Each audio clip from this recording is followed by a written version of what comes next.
Good evening, saints and friends. It's another day that the Lord has made. It might be morning where you are. We're rejoicing and we are glad and want to welcome you to another uh, episode or edition of A Deeper Dive. Sister Verona, good to see you tonight. As always, she brings us in with all of those marvelous emojis. It's so good to see you, Sister Vanessa. Good to see you, Sister Charlotte. Good to see you, Tawana Rogers. Good to see you. Come on in the room on tonight. We're certainly blessed to have you on this 19th day, the year of our Lord 2025. Always good to be rocking with our EP, Executive Pastor, Pastor Brandon. How you doing tonight, sir? I'm doing well, doing well. Looking forward to another dive, man. Another phenomenal word this past Sunday. So glad to have made it to see another Tuesday evening where we get to dive into this word. So doing well today. Yeah, always good to be able to kind of do this Sunday morning recap, diving into the word. We often say that God's word is so powerful that babies can swim in it and not drown, but yet it's so deep that scholars can dive in it and not reach the bottom. And so much is and so much goes into the preparation of preaching. But even in that moment, God gives you fresh downloads, fresh revelations. And even that does not often give you enough time to share everything that's on your heart. And then it's always good to kind of chop it up because we get new revelation, man. And one of the things I like about God's word, it's always revealing. It's a living word. It's not a dead word. That's right. Nothing about God is dead. He's not dead. His word is not dead. It's literally a living word. And so um, let us know, as always, we do say that if you do have questions, we love questions. We love to, amen, chat it up. If you got a question about the message, something that we say, man, we certainly would love that. But listen, you've been following us. We are in our flood level faith series. This is our faith series. I've been blessed to see the inspirational paraphernalia, right? You know, people have, the shirts are making a statement, and I've been blessed of that. But we've been in this faith series. We've called it Flood Level Faith, believing above our head, right? That our faith has to rise to what we consider to be flood levels, so that God can do what some may say the impossible, the miraculous, the supernatural. It takes a level of faith for God to move. And I know pastorally, especially as it connects to the move that we're making, it seems like every day I'm seeing another layer to it. Every day I'm seeing what saying yes to God feels like. And I want to even challenge those that are listening now before we even dive into the message, man. Whatever it is, stop and just say yes. Just say yes. Just say yes. Before you say I can't, before you say I don't know, just say yes. Stop and say yes first. And I'm telling you, just with that yes alone, I believe that God can literally start moving instantaneously, but it starts with a yes. What do you say, Pastor Brandon, as it relates to the yes of God, saying yes to God? I think you're muted. There we go. Yeah, you hit the nail on the head, man. That we spoke briefly before coming on, man, and that sometimes God is just waiting on that yes, right? Um, like He'll literally have things lined up for you already, and the only thing that He's waiting for is you to submit to His will, and to submit to His plan. And I think sometimes we get overly analytical, Mm, um, to where in the we're trying to answer yes while asking how, mm, mm, right? We're trying to do both of those things at the same time. mm, Yes, but how? Yeah, And it's like a yeah. yeah, but how? Right? Yeah. It's not a sure yes. It's a yes with a caveat. Mm, Or yes, but I need more information. And sometimes God doesn't want to give you the rest of the information. He just wants the yes, because the how isn't up to you sometimes. The how, and sometimes he don't want to um, give you all of that. He just wants to see if you are going to um, trust him enough and trust your life in his hands enough to just say yes, and then let the chips fall where they may, so to speak, right? um, one of the things I believe, man, is that when we talk about obedience, we often relay that to sin, or not living in sin, right. or not doing wrong. But obedience is just as much related to that as it is to, giving God your yes, like going with the plan that He has for your life, not related to sin. But disobedience could be just going against what God is trying to do in your life. Right. So I think sometimes we have to reframe that and stop always wanting to know the how. He'll let you know the how, or he'll show you Right. the how. Sometimes he'll show you the how while you're on the trip. Right. Yeah. The Bible says, I believe in Deuteronomy, that the mysteries belong to God, right? The mysteries belong to God. And so God is a revealing God. He reveals things to us. It's a revealing state that so often, and that's where it gets scary or spooky sometimes, because he doesn't always reveal it up front. It's like watching a movie you've never watched before. You just Yeah, gotta watch it. yeah, You ever go to a movie and they asking a whole bunch of questions, and sometimes mhm. I'd be like, I'm watching a movie just like you watching a movie. I don't know. I don't know the answers. I don't know. I didn't Yeah, watch the movie before you we're gonna find watched out it. We're together. watching We're it gonna, together. yeah, we're gonna find out together. So Yeah, let it play out. And sometimes, we just got to let stuff play out yeah, when it comes to saying yes. Because we really want to wait until the end to say yes, but it's too late. It's like when somebody asks you to marry them, you most times the yes is based upon the amount of time that you spend with them, hmm right? hmm You've got enough information. So when it comes to the things of God, you got enough information, if you're honest, to know that He's God. yeah, That when He gives you a proposal to do something, just say yes. yeah. Many people that's listening right now, they'll tell you, I got this thing now, like, I'm gonna ask you to do something, but I'm gonna need you to say yes first.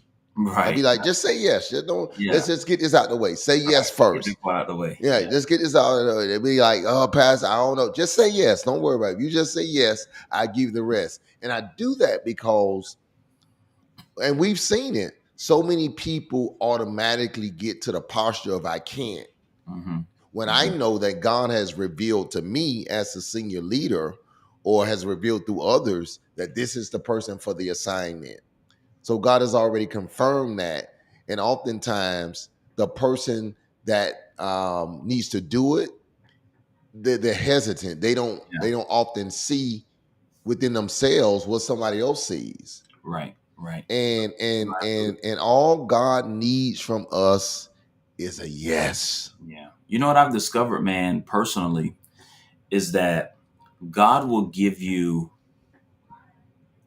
just enough clarity for you to take the steps, but not enough clarity to make you feel comfortable about it. Mm, Just enough, just enough information to take that step of faith, but not enough of the story to make you feel comfortable about it. So you're taking that step, but it's a scary step. but not only that, not enough to where we get comfortable, and we're going to dive in this. We talked about it Sunday that we go off and do it ourselves Right. and leave Him. Right. Right? Right. Yeah, I got enough clarity, but I still need to follow you. Yeah. Yeah, yeah, Each each yeah, step each step is illuminated, but not the whole staircase. right, right, right. And we've got to trust in that, and we see this in this text. You know, it's amazing because, as I said from the beginning of this series, and every week that goes by, it becomes more and more like crazy that this everything I preached thus far was gonna be one sermon. Like, like, Oh, we're gonna be in there all day, man. right? Just all day, I mean, yeah, it was gonna be one sermon, and you know, because that's how excited I was about, like, man, what's God do? And Yeah. God said, no, it's no way you're gonna be able to do this justice because I literally want you to marinate in this story. I need you to marinate in what I'm telling Noah. And so for the last couple of weeks, we just really been talking about the A clause of verse 14, build a large boat. That's what God tells Joshua to do. But right after he says that, there's a comma there in some translations, and he says this from, and he goes on. And so we named this message, he's giving me the blueprint, right? It's almost like in the same sentence, before Noah can even get to the how, God is already telling him how. All right. You know, or the what, like build me a lot. And then he's giving him the blueprint as to how we're going to do this. And and again, I think this was important in this situation because, again, Noah is building a boat. There's never been a need for a boat because there's never rain. There's never rain. So this the boat that he's building. Rather, there's never been a need for it because there's never rain. This was literally going to be a storm shelter, if you will. And he literally goes on to say how. And the first thing that we kind of highlighted in this text was that you can build it even when you don't have the skills to do it. Yeah. And I was blessed by that because so often, and a lot of times it's in church, and I'm not saying we shouldn't go after people with skill, but God can use people that may not necessarily have all the skills they need for the assignment at hand. Yeah. Yeah. Yeah. It's that saying that it's kind of cliche, but it's true that God doesn't call the qualified; He qualifies the called. Right. Right? It's that idea um, that there's people who are trained to do things. There's people who've gone to school to do things who don't perform as high as someone who God has gifted them to do it. Right. You know what I mean? And sometimes we have to not shortchange ourselves because we're not necessarily skilled in a certain area. If God is calling you to do something, let Him worry about equipping you with the skills you need to do it. You know what I mean? And that's part of how He gets glory out of things. And that's part of how He keeps us humble in the midst of successes that because you know, like, man, Right. I don't even know how I was able to do that. Right. I don't even know how to do that well. So it had to be Right. God that was equipping me and giving me what I needed to fulfill that or to do that. So don't necessarily wait until you quote unquote obtain the skills to do something to step out there and do it if God is calling you to do it, because skill is not always a prerequisite for the assignment, Absolutely. right? It's just, it's not always that. Even in ministry, like myself, for instance, right? There's some people who would say, hey, you got to go to seminary, you got to go to get a theology degree, and you got to do this, you got to do that before you can preach and do all this stuff. And that all those things are great. All those things have a place in some people's life, but guess what? Haven't been to any of them. Been Right. preaching 12 years. And I think I do an okay job, right? Right. So and there were seasons of my life where, like, man, am I really even supposed to be doing this? Like, do I even really know how to do this? Like, I haven't went to school for this. And God convicted me, like, yeah, I wouldn't have called you to it if I Right. wouldn't have let you touch a mic if I hadn't gifted you with what you needed to fulfill the assignment. So Absolutely. we have to understand that there's a difference between skill and gifting. Right. Absolutely. Skills are learned, gifts are given, I right? concur with Sister Kelly. I'm Sister Jones. You do an excellent job. We say oftentimes it's not about ability, but what availability, Availability. Yeah. right? And it's I'm kind of old school at heart, and it leads me back to I can't help but think of this. We used to sing this song back in the day. Lord, I'm available to you. you know, my will I lead to you. Use me, Lord, to show someone the way. And then they would be to state, my storage is empty, that I am available to you. And God is looking for availability. Yeah.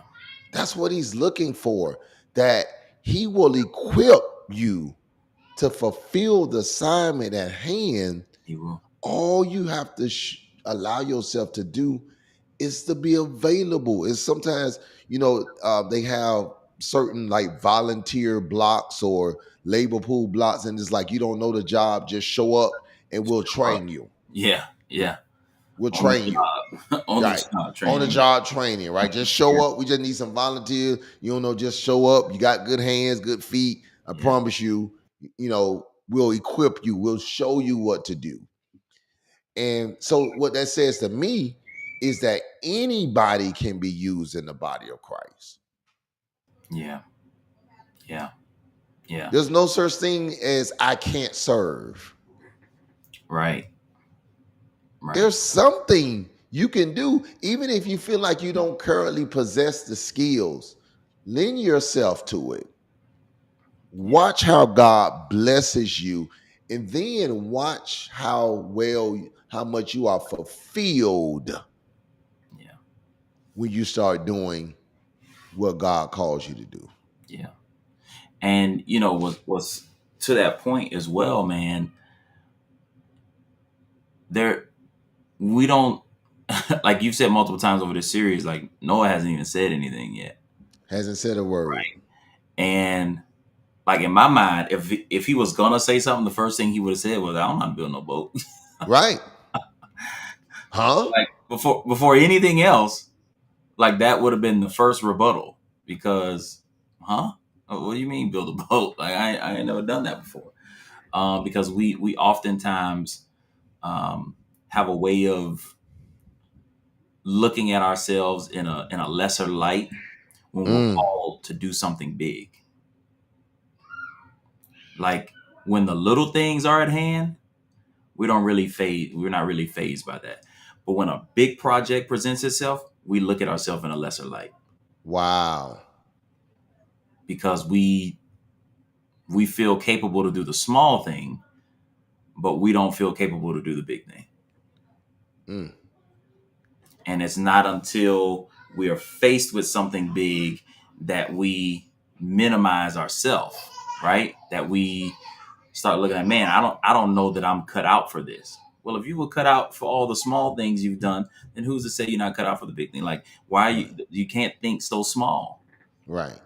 right? So, we have to sometime have the confidence in ourselves that God has in us. Right. Yeah, we're not gonna talk about Nikisha who didn't want to do what she's doing. We're not gonna say that live. We'll keep that to ourselves. We won't talk about Peaches and Charlotte that didn't want to pray, and now they want to always. We won't embarrass them live. Not live, right? Not live.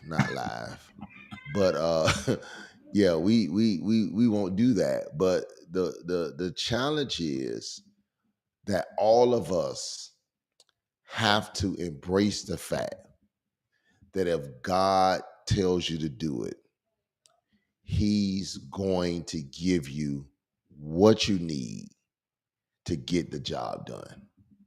Yeah. Because God never asked Noah, can you build this boat? Yeah. Hey man, are you a builder? Because you ask somebody, you usually ask somebody first if they could do something Right. To see if they're to see qualified. if they're qualified, right? Unless they have a store that suggests it or Right. whatever. But if you don't know, you're gonna say, hey, can you do this? Hmm. I didn't ask Tawana Rogers, hey, can you run us? Have you ran the social media before? Like, have you done that? Right. I just said, hey, the Lord is showing me that this is how you can serve even from a distance. Yeah. And here it is. I don't know how many years later it happens. Hey, I've never done this. Don't worry about it. I promise you, you'll get it. I just need your availability. Yeah. I just need your service. I need you to know that you still have value in the kingdom. And sometimes we don't understand this. I was talking to a gentleman the other day, and he was just talking about, how God kept him alive. But before he said that, he was talking about how much service he had done for the God. And what I said to him was, well, I don't think the two are exclusive to each other. I think that God kept you alive because that you had value in the kingdom. And sometimes if we don't show or have value in the kingdom, sometimes God like, well, he ain't really valuable anyway. I Yeah. think that we've got to be very careful how we allow ourselves to think, even arrogantly, that I've got to be a certain way to be used for God. Because if we think that way, then we will subconsciously disqualify people Right. from serving God because we think you got to have all this Yeah. to be of service. Yeah. Yeah. Yeah. That's right. That's right. And God gets the glory out of when we are able to succeed in areas we're not skilled in. Yeah. Right. So, if I could put this in, success without skill helps us give credit to the proper source. Woo. Oh, so you gotta say that slow because they gotta put that in the comment. That's a double Success, splash. success without skill helps us to give credit to the proper source. Success without skill helps us to give credit to the proper source. Because when you know you're not skilled for something and you continue to succeed at it, you can never give yourself credit. You That's can why. never give yourself credit. That's why Like, every Sunday I say yeah, I just did the best I could. I you, don't know you, how. I you, don't know how somebody said amen off of that. you. Every time I'm done preaching, I say, Lord, I don't know how you did that with me, but thank you. Yeah. Right? Because I can never take the credit for it. I can Yeah. never take the credit for it. And we see people who like to take the credit for things because they're so skilled and they can do things and see the problem with skill is when you have too much skill, you're less reliant on the spirit. Mm. We put skill over the spirit. You put skill over the spirit. We see preachers do it, right? Mm. Where they can work their way through a sermon and holler and hoop and do all these things, and it's all skill but no spirit. We see singers do it. They can sing, hit every note, hit every run, and all skill, no spirit. Put But that there's in the something. chat. There's Skill, but I'd rather have spirit than I'd rather skill. have skill. I'd rather have spirit. I'd rather have spirit. I will take someone who's less skilled, who when they sing or when they preach, I feel that spirit so enough. I would take less skill every single time, because it's the anointing that breaks the yoke, not skill, Ooh, that's Bible there. right? Yes, sir. So don't be all super fan club about people who are so skilled. You got to be able to discern if it's skill and spirit or just skill. Because what if God took your skill? Do you still have spirit? Whoa! Right? So we like to applaud people who are so skilled, but you better be able to discern if there's some spirit there, Yes, sir. because Yeah. there's people who sing, there's people who preach who are very skilled, but ain't no spirit there. And if you are in tune enough with God, and if your discernment is where it should be, you can tell. So we want a spirit-filled church, not necessarily a Yeah, skill-filled give me a church. spirit filled church every time, every time. Again, nothing wrong with skill. The Bible talks about how David plays skillfully. Skillfully. So we don't discredit Yeah, that, right? We don't. But Dave, that same David also, although he was skilled, there was a time he wasn't spiritual. right, right. And remember now, oh, this is deep. Remember what David asked for in Psalms 51. What does he ask? Renew or what? All right. Spirit in me. Okay, y'all ain't ready to have no church. He ain't say renew my skill. Yeah, he said renew my spirit. Yeah, Y'all ain't ready to have no church. David says, I realize it's not a skill problem. yeah. My spirit is off. My spirit is off. Lord have mercy. Lord have And there mercy. are a lot of churches that don't need a skill renewal, they need a spiritual renewal. Because here's the reality. God will fire you and keep you on the job. You better ask Saul. Did y'all hear did they hear what I just said? He will fire you and keep you on the job. What does that mean? He will remove the spirit, but keep you in the position, and it'll be so evident that all you operate with no spirit. You operate with no spirit. Gift that ain't giving no glory, just all gift, So all flesh, it ain't enough. all flesh, It ain't all enough. flesh. So we have to be intentional about, yes, we need to fine tune our skills. We need to practice our craft and everything that we do. We need to be proficient. We need to be excellent. Yes. But more importantly than that, our spirits have to be right. Our Yeah, spirits man. got to be in the right place. We got to be in the right place with God. We have to be prayed up. We have to be anointed. And it don't matter if you the janitor, the usher, the greeter, the preacher. Forget your skill. Where's your spirit at? That's what matters. This is crazy because you said Sunday. Hey, did you? I didn't realize, preaching. If you were there, you saw that. I don't even know if it got on camera, but I didn't realize at some point I was stepping on money, and I saw some Peaches come to the platform at one point, and I saw her kind of go back and forth. That's what made me notice it, and I assumed that she put it there or started putting. And you shared with me it was a whole nother person that Yeah. initially put that, and I'm like, huh? When Right. did that happen? Right. She's like, yeah. She's like, you didn't see that? I said, man, I did not. I promise you, I did not see that at all Yeah. because I'm operating in the spirit. Yeah. Yeah. I'm not saying this. Oh, let me say this to see who gonna throw some money. That's flesh. Yeah. That's flesh.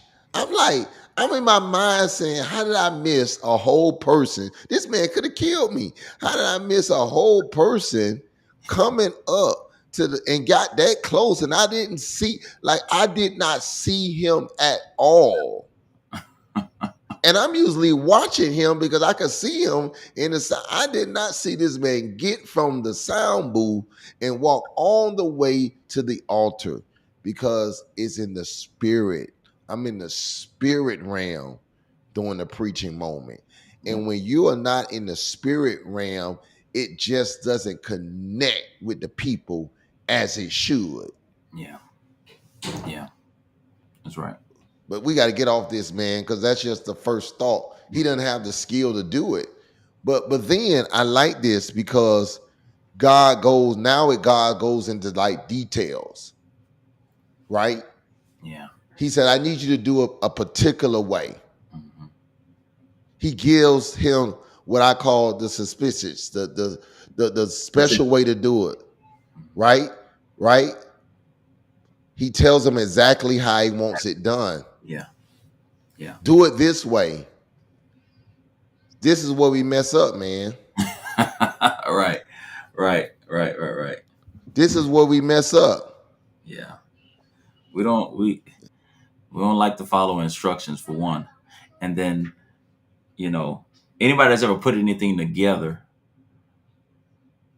you've had an experience where some instructions came with it, and you thought that you could do it without the specific instructions, Specific instructions. Specific. and you put it together, and you had a whole bunch of screws left over, and you're like, Specific. wait a minute, I don't think they would gave me this many extras. Sus- Suspicious instructions. He Yeah. was very clear, very explicitly Yeah. detailed. Yeah. He tells him the type of wood, how tall, how wide, how many decks, where to put the hole. We won't go, you can read it. He was very detail oriented. And this ties into the first point because had he been someone who knew how to build a boat, God could have just said, build a large boat. Mm. So even God, in my mind, God recognized that he wasn't skilled for it. That's why he gave him the step by step specifications to say, this is how you're gonna do it. That's what God will do for you. You know, okay, you're not Thi- all right. I'm gonna tell you exactly what to use and how to do it. If he would have knew how to do it, he could just said build a large boat. Right. He wouldn't have needed the blueprints. He wouldn't. These are the blueprints. Yeah, See, the blueprints tells the builder how to build it. yeah, yeah. Where to put what? Right. Where to put what. They have to follow the blueprints. Yeah, yeah, yeah, So he's giving them. I talked about it Sunday. You know how much it costs to get some plans in your hand. yeah, yeah. We've been on that journey. Right. He It gave. just looked like a little balled up piece of paper. Yeah, Hey, that costs. that costs. Yeah, It costs. and sometimes this is why God doesn't give us the full story right away because you start on a journey long enough, right? You start on a journey long enough, at some point you start to get comfortable and you'll start to do it your own way. You'll start to do it your own way. And God's like, no, I need you to follow this step by step. That's right. Order my steps. Step by step. Specifically tell me where to go. Yeah. I need you to order. Tell that word, don't just tell me the step. Tell me exactly where you want me to step. Tell me exactly who you want me to call. Yeah. Don't just, I've been, God, who should I call? I called someone today and said, the Lord told me to call you. And they said to me in response, I'm going to go into detail. I just had this conversation about something I need to do for you. Now, this is the first time, this is the honest to God truth. This is the first time I've ever had a conversation over the phone with this person. Mm. God says specifically, call this person. This person. Yeah. It's similar to, he tells the prophet, go down to Zarephath. I got a particular woman that's waiting for you there. Yeah. Yeah. Yeah. He said, call this person. Now you have relationships, and it'll make sense. Just stay tuned. You have relationships with people in this area that you know. Mhm. If it was me, I would have called them. Yeah. God didn't tell me to call them. Yeah. God told me to call this particular person who I know of, but we've never talked on this level. And before I can even ask him what I wanted to ask him, he says, man, I just had a conversation that God is telling me to do something. Yeah. Wow. Listen, again, we have to ask God to order our steps. Yeah. Yeah. I mean, if you got a line of people, ask God which line you want me to go in. Yeah. Yeah. If God say go to that particular teller, I don't care if all the other ones open. Let somebody skip you. Mhm. You go to where God told you to go. And sometimes we kind of overlook that kind of stuff. But Yeah. I'm telling you, Yeah. Yeah. He tell you to take this route, although you always take that route. right? Better listen to him. You better listen to him. And you know what's interesting, man? It's important that when we're building something, that we do it exactly God's way, because God is aware of the level of storms that you're going to face Mm, or be involved in or have to go through, right? Like God knew what amount of rain he was going to send. He knew mm. the level of flooding that was going. So if he would have deterred from the specifics that God gave, there's a chance that they wouldn't have made it through that storm. They wouldn't have made it through that flooding. Right. It's important that when you're building something, whatever it is, that you build it according to God's plan for it, because God will build it so that it can endure any storm. Absolutely. A large boat could have just been long. Yeah. The large is relative, right? Yeah. So again, that's why, as you stated, since God knows the level of storm and rain that's coming, Yeah. it was important that Noah is obedient, because again, if God wasn't detailed about it, then the flood could have killed them. Yeah. Yeah. Yeah. And the whole point of this, see, typically boats are meant to Mm. transportation. In this instance, this boat was for protection. Yes, sir. It had nothing to do with transportation. Right.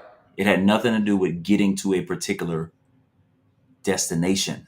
Mm. It had everything to do with protecting them from the elements that were From coming. disaster, right? I heard Pastor Art Jackson III say that there was nowhere in the plans was there a steering wheel.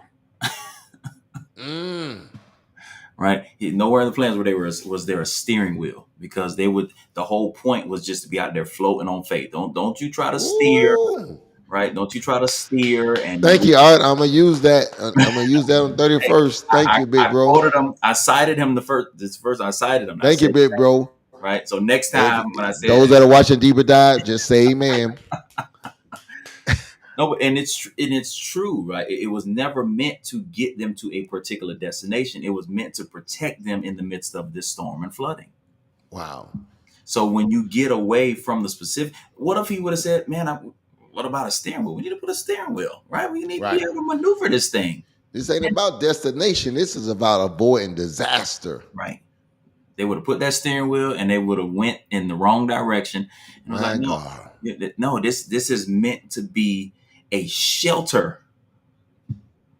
That's what this is for. This is not. Shelter in the time of a storm. Boy, Yeah, that's that old school singing there. yeah, yeah. So build it this way, because this is not about getting you somewhere.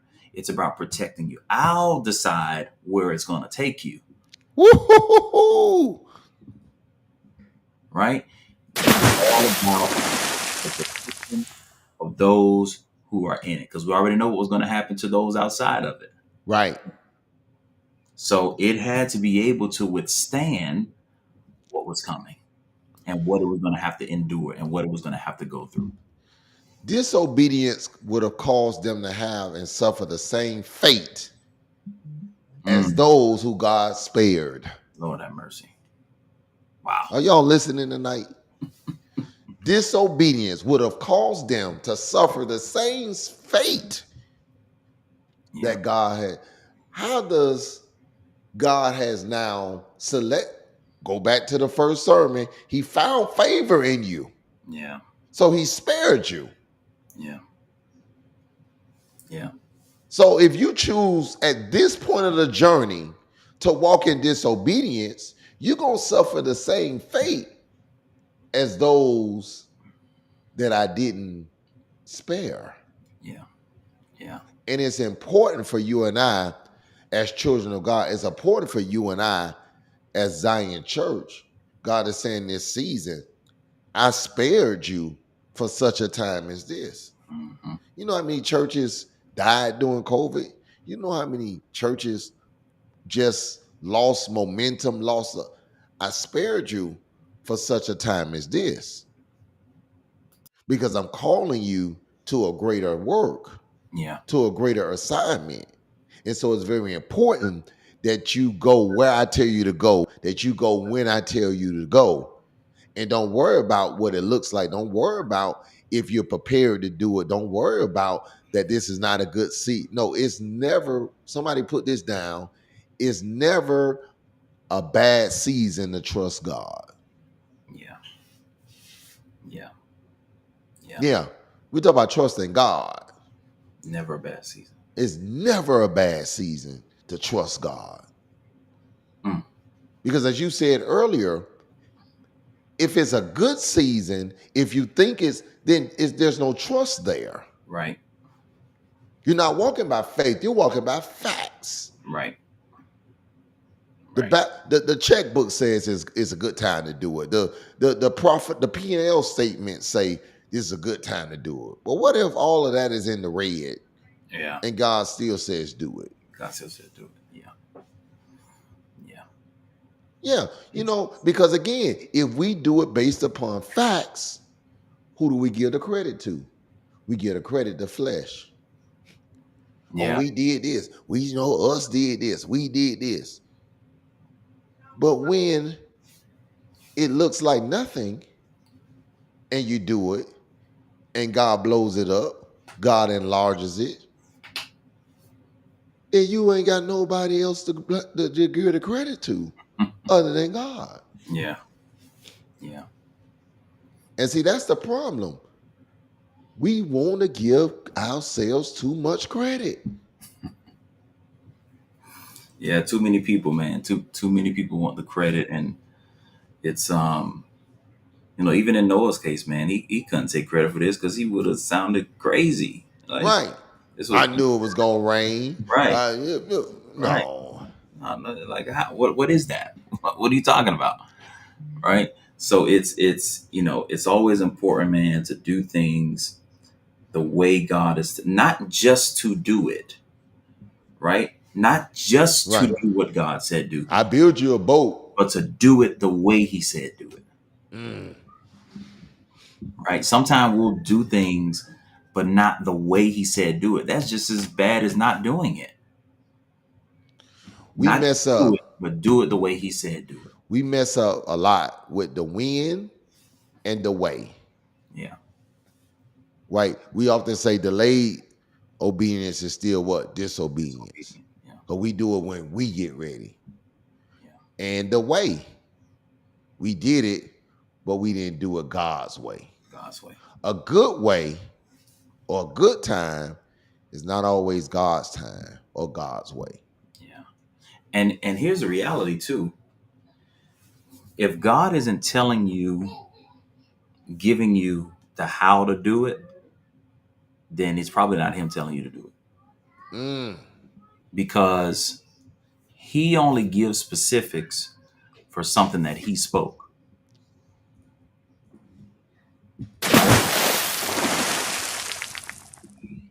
Like these specifics that he's given Noah is just a follow up to his Talk to us tonight.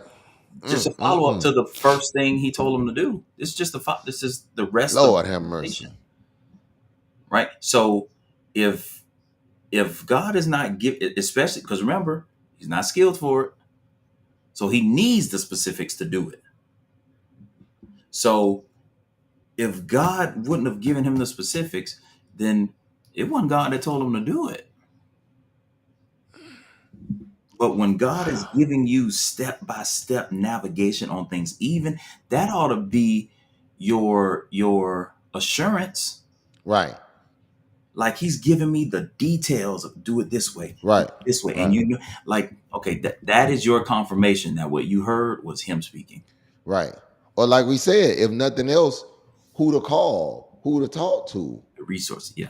The resources. Yeah. Right? And sometimes God drops that in our spirit. Sometimes we ignore it. Mm-hmm. Sometimes, as you said, because the person God shows us doesn't look like what you need.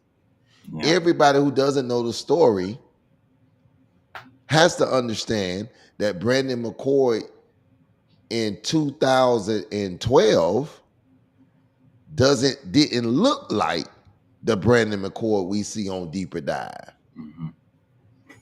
He was not in ministry. He was not even close to being in ministry. He was saved, but not in youth ministry, not a preacher. Nothing. This is a young man working at Pep Boys. Yeah. And God said to me, this is the person, never been in youth ministry before. This is the person, this young man that's working at Pep Boy. Ain't the last thing he got on his mind is somebody finna ask him to come work at a church working with it. That's the last thing on his mind. Thing. The very last. Yeah. Yeah. But yet and still, this is what God says. The only person God says. And from that moment of me walking in obedience to the moment that you said yes, we are where we are right now. As they say, the rest is history. Yeah. Yeah. Yeah. The rest is history. Now, if it was, so it couldn't have been, oh yeah, he knew, he stole him, no, it wasn't nobody looking at him for that. No. See, I said on Sunday, it's easy to want to gravitate to a finished product. Right. That's easy. That don't take no effort. But when God shows you something, now he didn't show me all of this. He just said, this is the man that you need right now for this particular assignment. And the proof is in the pudding. Yeah. So I've never had a season of my life where I didn't trust God, or I trusted God and it didn't pay off. Right. Yeah. Because, I can only imagine what was going through your mind as you was reading it. Like, does he have the wrong person? Did he, did he send this to the wrong guy? Like, this, yeah. All of that. Right. Like, huh? All of that. But we gotta follow. We gotta follow. Yeah. We gotta follow the plan. Because he said, I'm giving you the blueprint. I'm telling you, it seems crazy, but I'm giving you the blueprint. He never said this is going to be your right hand man. He never said all that. I would be lying if I said that. Because again, that's flesh. Oh yeah, I knew it, man. No, stop lying. You didn't know all that. I Right. didn't show all that. All God said was make the call or reach out. Yeah. That's it. That's it. Mm. And I'll do the rest. And so that's the type of faith Noah has to have in this season. Mhm. And then he says something else as we move along. After he tells them how to build the boat, now he tells them who to bring in the boat. Verse 19. He says, talks about verse 18, bring your family. Verse 18 says, I will confirm this covenant I have with you. Bring your family, bring your wives, your children, bring all your animals. And what I got out of this is that this selection process, right? And I think this is very important because in this season of your life, all of our lives, we have to be very selective with our selections. Yeah. Oh yeah. Oh yeah. Yeah, he gives him power to choose who's gonna go in this boat with him. You and I get to choose who's gonna go on this life journey with me. Again, they're gonna be on this boat a long time, right? They're gonna be on this boat for a minute. So be careful who you select. I said this relationship about I want to get married.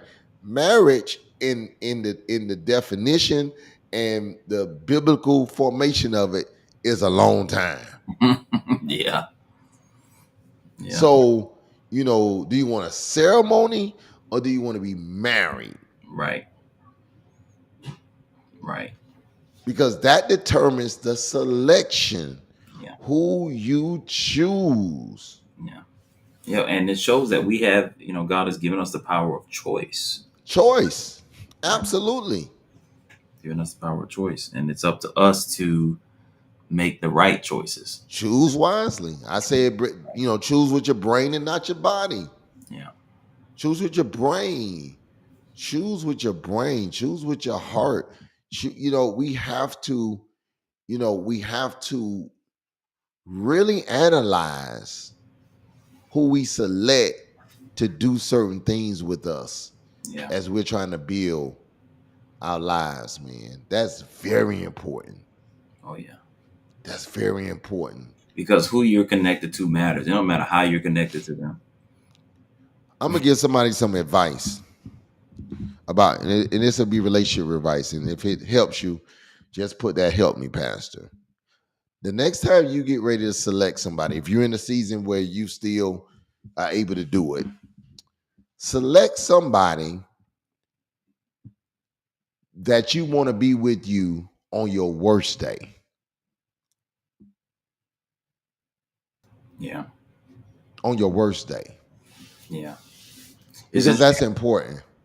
I just saw a video today. I think Jazz might have sent me the video. It was the comedian guy Kev on stage. I think is his name on the thing, and he said he was sitting in the airport. They had a delay at the airport. Him and his wife, Mm. and he said marry somebody who you can have good bad days with. Yeah. It's in the vows for Yeah. better or for worse. Like even See, on the worst day, like yeah, you and that person are okay on your worst days. right. Like we often choose the opposite. This is who I want to spend my best days with. And that's great. I'm not saying that, but you're gonna have some bad days too. Hmm.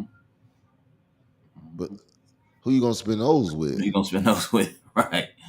Right. See, if you can rock with me during my worst days, I ain't got to worry about when Yeah. things get better. Yeah. Yeah. So I look at it like this: I want to be with somebody when worse turns into better. Yeah. And even man, if you look at this text, even from a marriage standpoint or from a headship and household standpoint, it's important who you're connected to, because when we started this series, we identified the fact that it says that Noah found favor, right? Noah found favor. So that favor was leading to ultimately his protection from this storm.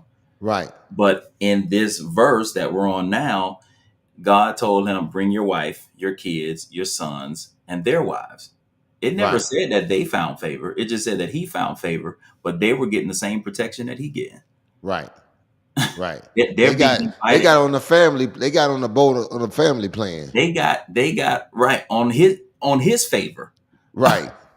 Right. So because he was righteous, because he was upright, because he was in right relationship with God, they were invited into this place of protection because of his favor.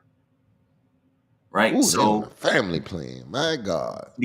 I mean, we never are told Right. what they are like, that they were righteous, that they found. No, it just said that this one man found favor, and he was able to get his family the same level of protection as he was due because of the favor that he found. So if you don't think the man that's leading your family matters, the man that's leading your household matters, oh, it matters. It matters. It matters. Yeah. I mean, the Bible talks about this oil, right? That flows. You know, oh, how good it is for our brothers to gather together in unity. And it talks about the oil. It's like the oil that flows. So just like it is in the natural, it's also in the spiritual. You just can't be up under anybody. Yeah. Yeah. You want to be somebody under somebody who's anointed, who's blessed and favored by God, Yeah. and you want that to flow. Flow. Praise God from whom all blessings what? Flow. Yeah. You want that favor to flow down on you. So you should never want the person that's over you to struggle, Right. because that struggle gonna flow. Yeah. Yeah. If you struggle, that struggle is gonna flow down to Maverick, Mila. It's gonna flow down. Yeah. Your family's gonna feel it. Then it's gonna flow out of your house to your mom's house until it's gonna flow. But likewise, when the favor of God is on you, that's gonna flow down. Mm-hmm. So you got to be careful who you select to get in this boat. I want you to look at the boat. Think of the boat as your life. Yeah. Who are you going to select in this season? Because the wrong selection can cause you to lose your favor. Yeah. Yeah. One of the things the person told me today when I talked to him, he say, I want to connect with you because your name is clean. I say, that's why I don't connect with too many people, because I want to keep it that way. Right. Right. Right. He said, oh, I get it. I'm involved in a lot of ministries and he said, I ain't never heard your name and no, none of them. I said, that's because I don't associate. Yep. Not that I think I'm all that, You're selective. but I'm selective because I'm building something. We're trying to build a ministry. So it's important for me that I continue to walk in integrity as it relates to my associations. Mm-hmm. Everybody can't come preach at Zion. They just can't. Yeah. Because I'm selective. Because every sermon matters. We don't just preach sermons just for shout. No, we need messages that's going to empower And make an impact. Yeah. and make an impact. I was sharing with Pastor C. Porter today. I said, it dawned on me. I was kind of thinking about the last maybe like 2 or 3 years. And I started thinking about messages from guys that we've kind of bought in for either past anniversary or church anniversary. And I started thinking about how those messages have kind of culminated to this point. Yeah.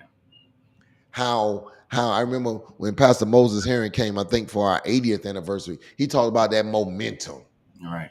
He talked about momentum, man, and you know that was a few years ago, but that was kind of coming kind of after we was kind of good out of the pandemic, and he just talked about Zion getting this momentum, and here it is. We got the momentum to move because every person I select to even preach matters. Yeah. Yeah. You could be a great preacher, but if you don't have the spirit for the house, it doesn't matter. It's just another sermon. Hmm. Yeah. And so this whole selection process as part of the blueprint, again, here it is, and we're moving. God gives you the blueprint, right? What's the next step?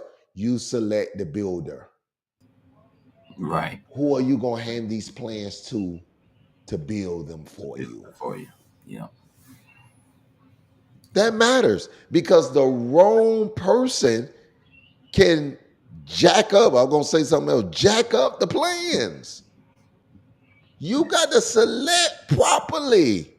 Hmm. Selection is important, brothers and sisters. You can't select because of a look, because of amount of money. I'm not saying that you can't have those standards, but you better make sure, number one, do they love God? That got to be on top of the selection sheet. Yeah. Do they love God? I don't care how much money they have. I don't care how great they look. I don't care about none of that. If you selecting somebody in this season to do life with you and they don't know God, they going to drag you away from God. That's right. That's right. So you got to build based upon a particular selection. You got to know, you got to be prayerful and discern who to select in this season. Yeah. Yeah. We say elections have consequences, selections have consequences. That's right. That's right. To ruin your rest of your life. The rest of your life. I just wanted to be with him. I ain't never wanted to have children with him. Well, Yeah, selections have consequences. And again, if it, you got to own up to bad selections. If it happened, you got to own up to them and say, God, I made some bad selections. Give me wisdom, give me discernment, not to make the same mistake twice. yeah. Yeah. And so, I believe God gives him, as you said, this power, this choice to do it. Yeah. And then lastly, when I look at verse 21, he says, and we can really unpack this more, but be sure to take enough food for your family and for all the animals. Yeah. I ended this message talking about the importance of sustainment. That when we start building our lives, you are working now to sustain you for the rest of your life. Right. Could it not, you'd be working to death. Yeah. Right. What you're doing now, working, saving, investing, it's about sustainment, but not just for you. Right. Because the Bible says a good man leaves something, not just for him, but for his children's children. Mhm. What are you building? We've got to all ask ourselves this question. Am I building something that's sustainable? Yeah. Yeah. Am I building a ministry that can live when I'm gone? Right. Right? Right. If it's just me, that's good. But it's not of God if it doesn't last past me. Beyond. Yeah. You can We relate have that to to, anything, a business. right, a business. Yeah. Anything. Yeah. It's just, Can't am I I'm working all these years. Am I building something that's sustainable? Am I leaving a legacy? Am I leaving a blueprints that somebody else can follow? Yeah. We got to go, but we don't want to overlook that. This season of growth that we're in, it's about growing to a level where my children, my grandchildren, I may never meet, will benefit from what it is God is doing in my life. And these are prayers we got to pray. God, God, give me something that's sustainable. Because seasons end, but what you accomplish in those seasons don't have to. No, no, And it's no. it's what's interesting about this is that he done specify how much. Yeah, Right, again, choice, the power of choice again. Basically, bring how much you think is going to be enough. yeah. So there's no cap to what you feel like is enough for your family and for the future of your family. Ooh, that's so heavy. I don't think people realize how heavy that is. Right, that there's no ceiling. What do you think is going to be enough? Well, how many generations are going to be able to be sustained beyond you based upon what you're building now? What's enough? What is enough to you? So it's it's according to Really, according to your level of faith, is according a to your Lord faith. is faith has to do with it. Sometimes age and stage of your life has a lot to do with it. But someone asked a rich man, "How much is enough?" He said, "A little bit more, just a little bit more." Yeah, I think, I don't, we ain't got time to talk about that, but I think that kind of connects to what we consider this poverty mentality, this just enough, this barely enough. I just want to have enough to pay my bills, huh? You just don't want nothing left over. You don't want just that. We got to get out of that just enough, because the Bible don't say take just enough food. Make sure you take about enough food for your family and whatever you for you think and your that amount family. is. Whatever you think that amount is. And I'm telling you, whatever you think, if you got children, you better double it, because For real. be taking rolls, snacks and stuff for a roll, like me and water, man. Like my Noah is like on water, man. We went to Orlando and we had a 40 case of water. It's just him and I. We had a 40 case. It didn't last. Anybody drinking water, like I thought I had it now. Take a whole 40 case. I'm gonna take a whole 40 case. Wow. We there for 4 days. That's it. Nah, it wasn't enough. Well enough. It wasn't enough. It wasn't enough. And this of course we're always connecting position to prosper, man. We serve a God of more than enough. We don't always have to be in survival mode. I want to be in sustaining mode. Yeah. God, give me something that's sustainable. Give us a ministry that's sustainable. Yeah. It's cute to say, yeah, that's something Austin built, but what happened when Austin and gone? Will Zion still be sustainable? Can we stay on this level, or will it drop down? That's not God. That's not of God. Mhm. And we're gonna finish this. I promise you, by the 31st, we're gonna finish this entire narrative. So hang out with us.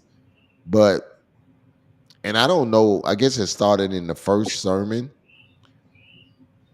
Every Sunday, God has been giving me these prayers Mhm. to pray that's connected to the particular sermon. The first time was God, give me strength, and give me strategy. Those prayers that we pray. Last week, I think it was patience. It was protection and prosperity or provision. This week, God says, no, that was this week. I'm sorry. This week, patience, provision, and protection, right? That when God gives us a plan, first of all, we got to have patience because Noah, it took him a while to build this boat. This is a large boat, and it took a large amount of time. So we got to say, God, give me patience. But again, we didn't kind of talk about this tonight, but be based upon what he needed to use to build the boat, he needed a provision to do it. So as we follow the blueprint, God give us provision for the vision. See, these are prayers we got to pray as a church collectively in this season. And then God give us protection. Like Jabez, protect us from all evil. We know that this type of faith move is going to invite, is going to be attractive to the enemy. We got to watch, fight, and pray in this season. We got to pray that God protects us in this season. The higher you reach in life, the more protection you're going to need. Yeah. Yeah. And as I said on Sunday, sometimes the greatest level of protection is saying, God, protect me from me. Yeah, protect me from me. Don't let me blow it. You see guys, man, they work hard. I mean, scrape and crawl and then they get there and just like that, it's gone because they blew it. Blew it. Blew it. God, protect me from me. You giving me the blueprint. You giving them to me. So this is what I need to pray because I got it. Give me patience to build this thing out. Give me the provision, all the provision I need. Don't let me look at my bank account and it scare me away from doing it. I'm in your will, so is your bill. And then finally, give me protection. What's your final word for the night? Oh man, I think this word, man, that God gives us the blueprint. It's God has a blueprint for every single one of our lives, right? And He'll give us that blueprint. It's up to us to be obedient and to build based upon the blueprints He's given. It's when we try to build something that's not in the blueprints that we end up uh, finding trouble or not reaching things as we would desire. So, I think it's important for all of us, man, to realize that God has a plan for each of us, and those plans are literally written out on God's blueprints, and it's up to us to have the faith to believe that those blueprints can be something that's built, right? Because it's one level of faith to get the blueprints. It's a whole another level of faith to believe that what's on that paper can be something that's actually been built. Yeah. And we're in that season, man. We're in that season. So, um, awesome dive again tonight. Yeah. Again, we can't say it enough. Starting August the 31st. Somebody just shout August 31st. August the 31st. We are growing into this new location. We're excited about it. God is going to move in a miraculous way, not just on the 31st. He's going to keep on moving and keep on moving, keep on moving. I think I said on Sunday, and I'll scream it from the mountaintops.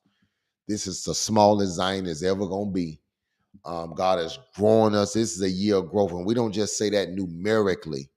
We say that financially. We say that spiritually. This is the smallest my faith gonna ever be.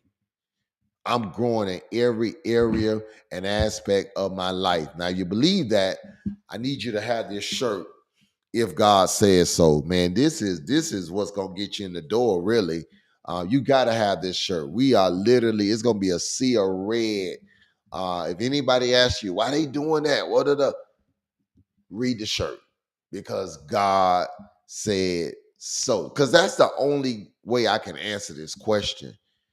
It's because God says so, and not because numbers of money. It's because God said so. And I want you to make that statement. Now, listen, Zion, I know we're excited about the 31st, but it dawned on me the other day Sunday is the last Sunday before the move. It's the grand finale. It's the grand finale. It's the last Sunday. Listen, Zion, I need y'all to hurry up and pack this place on Sunday. I just got a feeling it's going to be some Holy Ghost moving up in Zion on Sunday morning at 9 a.m. Listen, it's the last Sunday before the move, and you cannot miss it. It's a good time. If you've been I'm gonna wait till the 31st. You ain't gotta wait till the 31st to connect to Zion. You can connect with us and go in to the new place with us. So I invite whoever's watching this right now, if you've never been to Zion, see why God is doing what he's doing. Come get in this atmosphere. I'm so excited about what's going to happen on Sunday, man. I believe it's going to be a major move of God, and I really can't wait to get this fourth installment of this flood level faith. Listen, I said this on Sunday. Some of you haven't caught this.